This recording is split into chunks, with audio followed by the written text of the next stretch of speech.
Welcome to the No Budget Indie Filmcast, where we dip into the independent film universe to highlight those little films that you might not have heard about elsewhere. Will you agree with our panel, or will our panel agree with each other? Tune in to find out. I am Milo Dennison, and joining me, as always, are my most excellent co-hosts, Claire Milan. Hello. And Cathal Feeney. Hello. All right, Cathal, what are we watching this week? All right, so this week we're watching a film called The English Teacher. Now, you know what? I'm a bit unprepared because I actually don't know who wrote it or who directed it or anything like that. Can somebody help me out here? Blake Ritter. Yes, Blake Ritter. Ritter. And you he want to know actually something? plays... This is actually the second time we've reviewed a Blake Ritter film on this podcast. Is Is it? it? Yeah, so the one that Andrew and I did, the one time that I had him on, we did a Blake Ritter film called Bad News. All right. So apologies to Blake Ritter. I tell you what, since I'm editing, I'm gonna cut that out. So this week we're watching. Oh, but then I got to do my thing about doing his review again. Well, you can say it again. All right. So this week we are watching a film called The English Teacher by Blake Ritter. So the English Teacher is, as the title suggests, about an English teacher, or to be more accurate, an English as a foreign language teacher. At the beginning of the film, he's contacted by I think probably Chinese man who wants to do a private tutorial, and he does that. And more or less, that takes up the bulk of the film, the interaction between the teacher and the student, and a lot of it takes place in this student's house.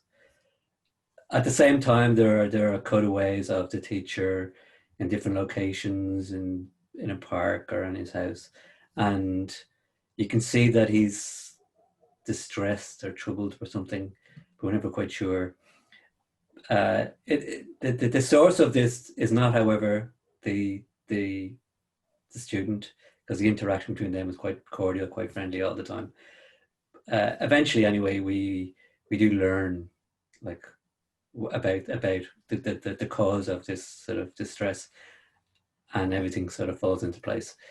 What I liked about this film, is the twist at the end. Like, I just did not expect that, and it's a sort of it kind of ripples along and then hits you in the solar plexus with this. So it was quite satisfying, and really that's what I have to say. So I don't know what you guys think. I really enjoyed the film. Like, I knew something was up. I knew he was like depressed or something. But I didn't expect the ending. We won't spoil it, don't worry. But it was a very simple premise, very simple setup, but very effective, and leaves you feeling very emotional, with the twist at the end. I think it was well acted. It was simply written as well. And and it was actually really nice music to it, which kind of added to the film as well. But it does look low to no budget, but it still was very effective. Yeah, I'm really impressed with him as a filmmaker. So in a previous episode, we reviewed Bad News, and that was, I had Andrew on, not you guys, and that was that one-off episode that I recorded. And same thing, like very simple locations, 2 actors, and Blake pretty much does everything himself. He films everything, he lights it all, and does such a brilliant job. I mean, the sound quality is good, the lighting is good, the color is good. I'd love to find out what camera he uses, because he really is a perfect short filmmaker, in the sense of, like, he keeps it simple, he keeps it small, it looks great, it sounds great, and just takes a simple premise and makes a really nice little film out of it. And the other one's kind of the same way. It kind of leads up to something, and you have a bit of a twist at the end. So it's definitely his style. But yeah, really impressed with him as a filmmaker. In regards to this, yeah, it was nice. I liked it too. Yeah. You can see this doing really well in a festival circuit. Do you know? You could see it like if I was say judging a festival, I'd put this film into it, because it's just such a lovely, simple premise. And again, I think he's he's taken the form of a short film and he really understands it. Like it's very satisfying and complete. I think we were talking about another film, was it last week? We were talking about some of the films we reviewed. You're left feeling kind of unsatisfied at the end, and you're left like, oh, I just felt nothing. But with this, he takes the medium of a short film and he completely understands it, from the script, from the like the limitations. Because you notice with some short film makers, they're trying to make a feature in a short film, or they're stretching themselves so thinly. It comes across, it falls down somewhere and it doesn't come out well. But he seems to really understand it with having just 2 actors with the simple locations, and it is so effective. Yeah. So I'm not sure, did this circuit, or I'm not sure. Sorry, what were you going to say, the answer? And the film circuit. Oh yeah, no, it is. It did say it's an award-winning film. Yeah. I was looking it up there while you were talking, Claire. So it did. It just what's listed on IMDb. It was at the Real International Film Festival, where it won Best Screenplay and Best Actor, and then the monthly film festival, whatever that is, it won Best Short and Screenwriter and Actor as well. Yeah, it does. It does kind of have an open-ended sort of an ending too, even though there is a sort of a resolution. Like the sort of his reaction is obviously very emotional, but it doesn't quite sort of close everything nice and neatly. So there is that sort of question in your mind, what is he really thinking at that moment? But like I said, it's a sort of a slow boiler of a film, because there's not really a lot happens for most of it. It's just him and the student. And for at the beginning, you think, is this going to be a comedy? Like, is it going to be based on sort of like misinterpretation of language, and quickly you realize it isn't. So there has to be a sort of a point to it, like and there is eventually, but you never guess what it was going to be. Well, maybe somebody would, but just from like what's presented in front of you for that first 3/4 of the film, what comes afterwards is quite interesting. Yeah, it's always nice when there is a bit of a twist at the end. You don't see it coming, but it works for the film, so that it's still within the characters, and you believe it, versus like a twist that's thrown in just for the sake of having a twist or something. And this is nice because it's believable twist. And there are some hints dropped. Yeah. When you get to the end, you go, "Oh yeah, that's what that was about." Oh yeah, that's what that was about. Which is almost like Agatha Christie, like the way sort of drops little hints in, and then it's you have this satisfying conclusion. I think the slow burn at the start, it kind of makes the ending more satisfying then, because you can see the relationship developing between them. He gives the Jin gives, I don't know what the other guy's name is in the film. So, but he gives him money. He gives him like over twice the amount of money that he's normally going to give him.